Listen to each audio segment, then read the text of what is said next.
ሰላም ጤና ይስጥልን ውድ የቻናሌ ቤተሰቦች እንደምን አላችሁ? ሁሉ ሰላም ነው? ሁሉ አማን ነው? እኔ ደህና ነኝ፣ እግዚአብሔር ይመስገን። ደህና ነኝ። ከኢቴክ ሚዲያ ዛሬም እንደተለመደው እንግዲህ ለእናንተ ጠቃሚ ያልኩትን ቪዲዮ አዘጋጅቼ መጥቻለሁ ማለት ነው። እንግዲህ የዛሬው ቪዲዮ በጣም ይጠቅማችኋል ብዬ አስባለሁ። ብዙ ሰዎች የተወዛገባችሁበት፣ ብዙ ሰዎች ምንድነው ነገሩ እየሰራ አይደለም፣ ምን እናድርግ፣ በየት እንሄድ፣ ማንን እናገኝ እያላችሁ ነበር ማለት ነው። እንግዲህ በዛሬው ቪዲዮ ዌልካም ኮርፕስ ላይ ስለሚሰሩ ኢትዮጵያዊ ግብረሰናይ ድርጅቶች አሳውቃችኋለሁ ማለት ነው። እንግዲህ አሁን በቅርቡ የወጣ ዜና ነው ማለት ነው። ስፔሻሊ ደግሞ አሁን ጁን 30 ላይ የወጣ ዜና አለ ማለት ነው። እሱም ምንድነው እንግዲህ ወደ 12 የሚደርሱ አሜሪካ ውስጥ ያሉ ግብረሰናይ ድርጅቶች ይህንን የአሜሪካን ዌልካም ኮርፕስ ሪፊውጅ ወይም ደግሞ ዌልካም ኮርፕስ ፕሮግራም ስፖንሰር ለማድረግ ወይም ደግሞ አገልግሎት ለመስጠት ተመዝግበዋል ማለት ነው። ስለዚህ እንግዲህ እነሱን ድርጅቶች አሳያችኋለሁ። ከዛ ውስጥ እንግዲህ ኢትዮጵያዊ የሆነ አንድ ግብረሰናይ ድርጅት አለ ማለት ነው። እሱን ግብረሰናይ ድርጅት አሳያችሁና በኢሜሉ አማካኝነት የሱ አድራሻ አለኝ። በሱ ኢሜል አማካኝነት ኮሙኒኬት ያደረጋችሁ የተጻፋችሁ ጥያቄዎቻችሁን ያቀረባችሁ ያስሄዳል አያስሄድም፣ ምን ያስፈልጋል አያስፈልግም፣ እንዴት መቼ ምናምን የሚሉ ጥያቄዎችን እነሱ ጋር ኮሙኒኬት እንድታደርጉ ይሆናል ማለት ነው። ስለዚህ ዌልካም ኮርፕስ ፕሮግራም ላይ ምንም አይነት ጥያቄ ያላችሁ ሰዎች እነዚህን ድርጅቶች በኢሜል አማካኝነት ኮሙኒኬት ማድረግ የምትችሉ መሆኑን ላሳውቃችሁ እወዳለሁ ማለት ነው። እንግዲህ እንደምትመለከቱት 12 organizations join the welcome corpus to help everyday American sponsor refugee ይላል ማለት ነው። ይህ ዜና የወጣው አሁን በጁን 30 2023 ነው ማለት ነው። እንግዲህ ከነዚህ ከ12 ግብረሰናይ ድርጅቶች መካከል አንዱ ኢትዮጵያዊ ግብረሰናይ ድርጅት ሆኗል ማለት ነው። ኢትዮጵያዊ ስንል እንግዲህ ምንድነው ኢትዮጵያውያን አሜሪካ ሀገር የሚኖሩ ኢትዮጵያውያን በመሰባሰብ ይህንን ስደተኞችን ለመደገፍና ለማገዝ ስፖንሰር የሚያደርጉ የተመዘገቡ ቡድኖች ናቸው ወይም ደግሞ ድርጅቶች ናቸው ማለት ነው። እንግዲህ ከ12ቱ ውስጥ አንዱ የኢትዮጵያ ግብረሰናይ ድርጅት ነው ማለት ነው። ስለዚህ እሱንም እነግራችኋለሁ። እንደምትመለከቱት እንግዲህ ፕራይቬት ስፖንሰር ኦርጋናይዜሽን ዊል ሪች አሜሪካንስ ኢን ሞር ዛን 30 ስቴትስ ይላል። እንግዲህ ወደ 30 ሀገራት ናቸው። በ30 ሀገራት ውስጥ ነው ማለት ነው እነዚህ ስፖንሰር ግሩፖች ወይም ኦርጋናይዜሽኖች የሚሰሩ ማለት ነው። እንደምታዩት እንግዲህ ወደ ምንድነው የሚለው Today 12 diverse organizations join the Welcome Corpus as private sponsor ኦርጋናይዜሽን እንግዲህ በጁን 13 ማለት እንግዲህ 5 ቀን አካባቢ ማለት ነው የወጣው ይህ ዜና 12 የሚደርሱ የተለያዩ ድርጅቶች ይህንን ፕራይቬት ስፖንሰር ግሩፕ ስፖንሰር አድርገው ወይም ደግሞ አገልግሎት ሊሰጡ በአሜሪካን ሀገር በዋሽንግተን ተመዝግበዋል ማለት ነው። እንግዲህ ከዛ ውስጥ ላሳያችሁ እንግዲህ የተለያዩ ናቸው። እንደምታዩት እንግዲህ the new welcome corpus private sponsor organization includes እንደምታዩት እንግዲህ all right የሚባል አንድ ድርጅት አለ። ካቶሊክ ቻሪቲ ኦኖንዳንጋ ካንትሪ የሚላለ ቸርች ወርልድ ሰርቪስ የሚባል አለ። በዋነኝነት የፈለኩትኝ ይሄ ነው። ኢትዮጵያን ኮሚኒቲ ዲቨሎፕመንት ካውንስል የሚባል ማለት ነው። ይህ ነው አንደኛው ይህንን ስፖንሰር ግሩፕ ወይም ፕራይቬት ስፖንሰር ግሩፕ ሪፊውጆችን በመደገፍ በማገዝ በመረጃ በመስጠት የተለያዩ የተቸገሩ ሰዎችን የሚያግዘው የኢትዮጵያ ድርጅት ይህ ነው ማለት ነው። ኢትዮጵያ ኮሚኒቲ ስፖንሰር ግሩፕ ይላል እንደምትመለከቱት ማለት ነው። ስለዚህ ይህንን ስፖንሰር ግሩፕ ኮሙኒኬት የምታደርጉበትን ወይ ነው ማለት ነው የምነግራችሁ። ሌላኛው እንግዲህ ሄያስ ይባላል። እንደምታዩት እንግዲህ ሄያስ ይባላል። ሌላኛው ሆም ፎር ሪፊውጂ ዩኤስኤ የሚባል አለ ማለት ነው። ሌላኛው አይሪስ ነው። ተጨማሪ ኢንተርናሽናል ኢንስቲትዩት ኦፍ ሜትሮፖሊታን ኤስቲ ሉዊስ የሚባል አለ። ሌላኛው እንግዲህ ይሄኛው ነው። ኢንተርናሽናል ሪስኪ ኮሚኒቲ የሚባል አለ። ሌላኛው እንግዲህ ሬንቦ ሬል ሮድ የሚባል አለ። ዌልካም ኤንኤስቲ የሚባል አለ። ወርልድ ሪሊፍ የሚባል አለ። እነዚህ 12 ግብረሰናይ ድርጅቶች ናቸው እንግዲህ ይህንን የዌልካም ኮርፕስ ፕራይቬት ስፖንሰር ግሩፕ እንደ ኦርጋናይዜሽን ወይም ደግሞ እንደ ተቋም ማንኛውንም ህዝብ ለማገልገል ማንኛውንም ሪፊውጅ ሪሴትን ለማድረግ ለመቀበል አክሴፕት ለማድረግ የተመዘገቡ ድርጅቶች ናቸው ማለት ነው። ስለዚህ እንግዲህ እስኪ እኛ የምንፈልገው ወይም ደግሞ ኤርትራውያንና ኢትዮጵያውያን የሚፈልጉት እንግዲህ ያው ይሄኛውን ነው ማለት ነው ኢትዮጵያን ኮሚኒቲ ዲቨሎፕመንት ካውንስል የሚባለው ማለት ነው ስለዚህ እሱን እስኪ ስለሱ እንሂድ ወደ ታች ስንሄድ እናገኛለን መረጃ እንግዲህ የተለያዩ የኦርጋናይዜሽን እንትኖች ማለት ነው ኃላፊዎች ወይም ደግሞ ሲኢኦ አቸው በአጠቃላይ የፕሬዝዳንትና ሲኢኦ አቸው የተናገሩት ነገር አለ እዚህ ጋር እንደምታዩት እንግዲህ ማለት ነው ወደ ታች ወረድ ስትሉ እንግዲህ እንደምታዩት ፕራይቬት ስፖንሰር ኦርጋናይዜሽን የምንላቸው እነዚህ ናቸው ማለት ነው አሁን የነገርኳችሁ የኢትዮጵያው ይሄ ነው ማለት ነው ኢሲዲኤ ይባላል ማለት ነው ኢሲዲኤ ይባላል እንደምታዩት እንግዲህ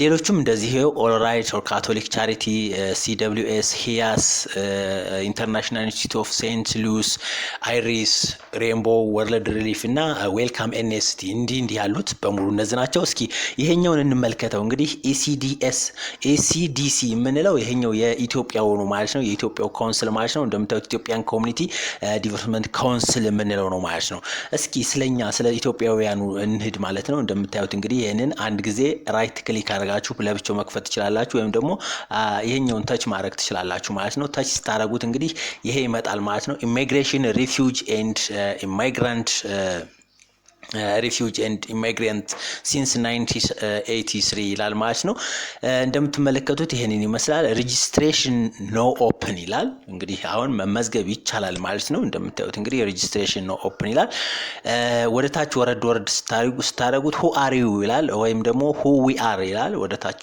ወረድ ስታረጉት what we do ይላል ይሄንን እንግዲህ እየነካካችሁ መክፈት ትችላላችሁ የፈለጋችሁትን ማለት ነው እንግዲህ መረጃ ምናምን ማግኘት ትችላላችሁ our vision our mission ምናምን የሚላለው ማለት ነው ይህ የኢትዮጵያው ነው ማለት ነው ECDC የሚለው ማለት ነው ወደ ታች ወረድ ስታረጉ what we do ይላል እንደምታዩት እንግዲህ what we do ሲል ወደ ታች እንግዲህ የተለያዩ ነገሮችን ታገኛላችሁ get involved ትሉታላችሁ get involved ስትሉት እንግዲህ የተለያዩ አማራጮችን ያመጣላችኋል እንደምታዩት እንግዲህ አሁን እንግዲህ ይሄው እንደምታዩት ECDC private sponsorship resource ይላል እንግዲህ ምናልባት ያው ከአማርኛ ውጭ ትግረኛ የምትችሉ ከሆነ በትግረኛም ይቻላል እንግሊዘኛ አማርኛና ትግረኛ አሁን መረጃዎችን በሙሉ በዚህ ቋንቋ ማግኘት ትችላላችሁ ማለት ነው ደስ የሚለው ነገር ደግሞ ይሄ ነው ምክንያቱም የኢትዮጵያዊ ድርጅት ስለሆነ በኢትዮጵያዊ በትግረኛም በአማርኛም በእንግሊዘኛው ነው ማለት ነው መረጃዎችን የሚያደርስ እኔ ለምሳሌ አማርኛ አልኩትኝ እንደምታዩት አማሪክ አልኩትኝ አሁን በአማርኛ አጠቃላይ ያሉት መረጃዎች ያደርሰኛል ማለት ነው ይሄው እንደምታዩ ፕራይቬት በግል የሚደረግ ስፖንሰርሺፕ ምንድነው ምናምን ይላል እናንተ ይሄንን ማንበብ ትችላላችሁ ማለት ነው ይሄን ማንበብ ትችላላችሁ ምክንያቱም ያው ከዚህ በፊት 2-3 ጊዜ ስለሰራውት ማለት ነው ለምሳሌ ያክል የአሜሪካ መንግስት ያዘጋጀው አዲሱ የስደተኞች መቀበያና ማቋቋሚያ መርሃ ግብር በግል በሚደረግ ስፖንሰርሺፕ ወይም ደግሞ ፕራይቬት ስፖንሰርሺፕ ወይም ዌልካም ኮርፕስ ተብሎ ይጠራል ነው የሚለው እንዲህ አይነት ነገሮችን እናንተ እዚህ ማንበብ ትችላላችሁ አሁን እንዳልኳችሁ ማለት ነው በዌልካም ኮርፕስ የተባለው ይህ ዌልካም ኮርፕስ የተባለው የግል ስደተኞችን የማስመጣት የሙከራ አሰራር የተለያየ ሚና በሚኖራቸው 6 ድርጅቶች አማካኝነት የሚፈጸም ይሆናል ነው የሚለው እንግዲህ እነዚህ 6 ድርጅቶች እንደምታዩቸው እዚህ ጋር ተቀምጠዋል ማለት ነው ይሄው በአዲሱ ዌልካም ኮርፕስ አሰራር መሰረት ማንኛውም አሜሪካዊ ዜግነት ያለው ወይም አሜሪካን ሀገር ቋሚ መኖሪያ ፈቃድ ወይም ግሪን ካርድ ያለው ሰው ስደተኛን አስመጥቶ በማስፈር ሂደት ውስጥ ተሳታፊ መሆን ይችላል እንደምታዩት ነው ማለት ነው ስለዚህ ሁለት ነገር አለው አዲሱ ዌልካም ኮርፕስ ፕሮግራም በሁለት ዙሮች ነው ተግባራዊ የሚሆነው እንደምታዩት እንግዲህ ዙም ላድርግላችሁ እንደምታዩት እንግዲህ ዙሩ አለ እንደምታዩት ማቺንግ ነው ማገናኘት ነው ይህ ዙር በአሜሪካ ስደተኞች የመቀበል ፕሮግራም ውስጥ ተመዝግበው ወረፋ በመጠባበቅ ላይ ካሉ ስደተኞች መሃል ተመርጠው በግል ስፖንሰር አድራጊ ቡድኖች የሚሰጡበት ነው ማለት ነው ይህ ፌዝ ማለት ነው ሁለተኛው ዙር ደግሞ አይደንቲፊኬሽን ነው መምረጥ ወይም መለየት ነው ከዚህ ከመጀመሪያው ላይ ከተገናኙ በኋላ ሰሌክት ይደረጋሉ ማለት ነው ይህ ዙር ተግባራዊ መሆን የሚጀምረው በ2023 ግማሽ ሲሆን የግል ስፖንሰር አድራጊ ቡድኖች ወደ አሜሪካ እንዲመጣ የሚፈልጉትን በስደተኝነት ተመዝግበው ወረፋ በመጠበቅ ላይ ካሉት ከላይ ማለት ነው ራሳቸው የሚለዩበት አሰራር ነው የስደተኛውን የመለየት ስራ የአሜሪካ ስደተኞች የመቀበል ፕሮግራም USRAP ጋር እንዲቀናጅ ይደረጋል ይልና እንግዲህ እንደምታዩት በሁለት ዙር ይካሄዳል ማለት ነው። አንደኛው ማቺንግ፣ ሁለተኛው አይደንቲፊኬሽን ነው። ከዛ በኋላ እንግዲህ ወደ 10,000 የሚሆኑ አሜሪካውያን በማስተባበር በሁለቱ ዙሮች በአጠቃላይ 5,000 ስደተኞችን ወደ አሜሪካ እንዲመጡ የሚደረግበት አካሄድ ነው ማለት ነው። እንግዲህ እንደምታዩት አገልግሎቱ ምንም አይነት ክፍያ የለውም ነው የሚለው። እንግዲህ ተጨማሪ መረጃ የምትፈልጉ ከሆነ ደግሞ ይሄንን ትነኩታላችሁ ለተጨማሪ መረጃ። ይሄ እንግዲህ እንደምታዩት የኢትዮጵያ ኮሚኒቲ የዲቨሎፕመንት ካውንስል የሚባለው እንደምታዩት እንግዲህ ወደ 40 ዓመታትን ያክል አስቆጥሯል።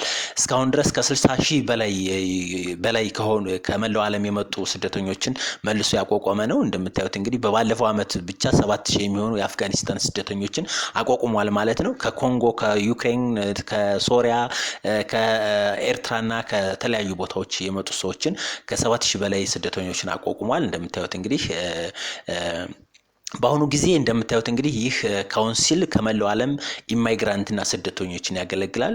ስለዚህ አሁን ይህ ኢሲዲሲ የተባለው ካውንሲል ወይም ደግሞ የኢትዮጵያ ካውንሲል ወይም ኦርጋናይዜሽን በአዲሱ የዌልካም ኮርፕስ ፕሮግራም ላይ ይሳተፋል ማለት ነው። እንግዲህ ማረጋገጫው ይህ ነው ማለት ነው። ስለዚህ አሁን ይህ ኢሲዲሲ የተባለው ኦርጋናይዜሽን በአዲሱ የዌልካም ፕሮግራም ላይ የዌልካም ኮርፕስ ፕሮግራም ላይ ይሳተፋል ማለት ነው። ስለዚህ ይህ የሚሳተፍ ከሆነ እንግዲህ በፈለጋችሁት ቋንቋ በፈለጋችሁት ሁኔታ ኮሙኒኬት ማድረግ ትችላላችሁ ማለት ነው። እንግዲህ ሰርፕራይዚንግሊ እንደምታዩት እንግዲህ ለጥያቄያቸው ወይም ደግሞ ለጥያቄዎች እባክዎን ይህን ኢሜል አድሬስ ይጠቀሙ ይላል።